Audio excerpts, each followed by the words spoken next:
Et voici le cadre dans lequel j'ai passé la nuit. Ici, le village de Larressingle, si je prononce bien.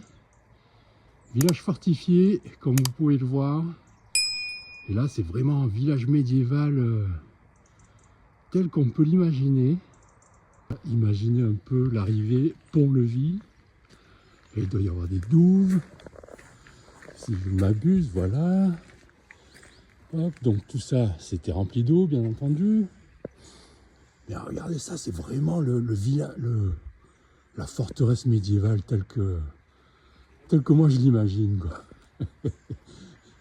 Il y a tout, il y a tout. Regardez ça, porte d'entrée. Là, il doit y avoir la herse. Oh là là. Oh.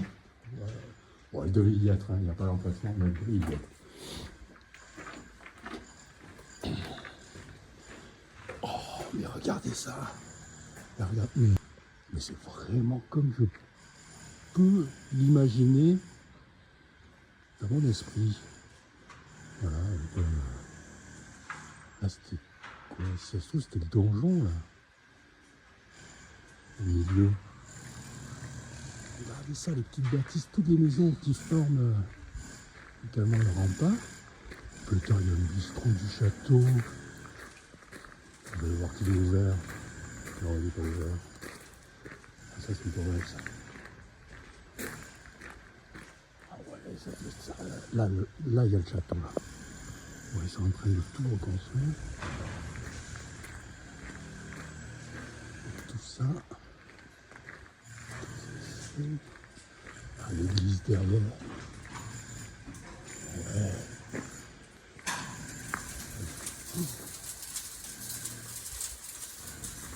Tout ça, c'est un petit peu long.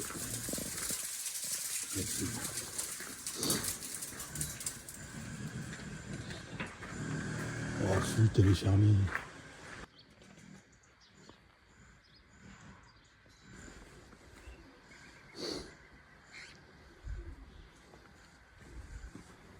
Mais c'est fou. Oh, quel village. Il est magnifique. Voilà. Ouais, donc là, on voit l'arrière de l'église.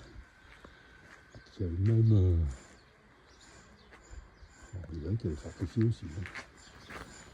Quelle chance que j'ai eu ce matin. La personne est venue ouvrir l'église juste quand elle allait repartir. Et voilà un peu cette merveille. Mais regardez-moi ça. C'est une vraie merveille. Absolument magnifique. Alors, elle a une histoire assez particulière. Enfin, assez particulière. Comme pas mal d'histoires. Pas mal d'églises, je dirais. Et regardez-moi ça. Très beau travail de rénovation. Mais la rénovation qui date déjà du XVIIIe siècle. Donc, préservation, on va dire. Voilà un peu à quoi ressemble cette fameuse église de Larressingle. Alors, il y a la personne qui a ouvert l'église, qui m'a raconté un peu toute l'histoire de cette fameuse église et un peu du village. Alors, figurez-vous que cette église, là où je me trouve actuellement, là je reviens à l'entrée. Alors, en fait, tout est parti de cette église qui a été construite au Xe siècle. Non, 11e siècle. 11e siècle, autant pour moi. Donc c'est parti de cette église et il n'y avait rien autour. Et en fait, le château et le village sont arrivés 3 siècles après, 14e. Et donc, qu'est-ce qu'il m'a dit après? Oui, donc, pour laisser la place pour la construction au château, cette fameuse église a été... elle a été, on va dire, coupée en partie à l'entrée. Voilà, parce qu'avant,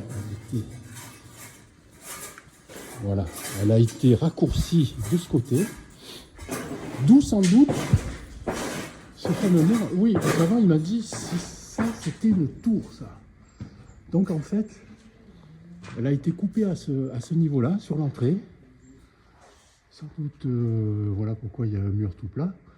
Elle a été non seulement coupée et rehaussée, voilà, pour mettre le clocher là-haut. Hop. Ensuite, donc, toute cette partie construction d'origine. Je ferme parce qu'il y a des travaux. Et donc, ici, en fait, ils l'ont retourné. Parce que ici, nous sommes en fait là, que je ne me trompe pas. Ah oui, là c'était l'arrière de l'église, là, cette partie. Et en fait, ils l'ont rallongé de ce côté, toute cette partie, et en fait, était un rajout. Donc on peut dire qu'ils l'ont reculé. Voilà. Et on voit que ça a été coupé à ce niveau-là. Tout ça. Et vous voyez derrière comment se finissait, comment se terminait l'église. Voilà, un arrondi. Regardez la porte où ils ont percé une entrée là, une sortie. Donc derrière il y a la sacristie. Voilà. Et donc ils ont rajouté ces renforts, tout ça. Et tout le reste en fait a été rajouté donc, pour pouvoir reculer l'église. Voilà. Donc on reconnaît bien le style roman avec les toutes petites ouvertures, le côté très brut, très massif. C'est une église absolument adorable. Et il me disait également que les chapiteaux qu'on voit ici, qu'on voit également là-bas, et là, ce sont des chapiteaux de récupération. Voilà, ils ont récupéré sur une autre bâtisse. Voilà. Et donc cette partie, voilà, cette première partie-là que vous voyez date du XIe siècle. Et cette partie, en fait, date du XIVe avec l'arrivée du château, du fameux château et de sa fortification. De vous montrer le saint célébré ici, Saint Sigismond, donc, qui était un ancien seigneur ou roi de la région, hein, du coin, on va dire. Alors, j'ai eu la remarque auprès du monsieur qui m'a raconté l'histoire. Je lui ai dit, mais c'est bizarre, on dirait un personnage d'Astérix. Et alors, du coup, il me dit, oui, parce qu'on n'avait aucune représentation de lui, il fallait qu'on mette un personnage sur le sein. Et donc, ils ont pris pour exemple le fameux personnage d'Astérix que vous aurez bien sûr reconnu. Voilà, c'était une petite anecdote sur cette personnification du Saint Sigismond. Oui, de cette vue, on voit bien comment elle a été coupée. Regardez ça. Tac. Coupée et rallongée. Et sans s'inverser.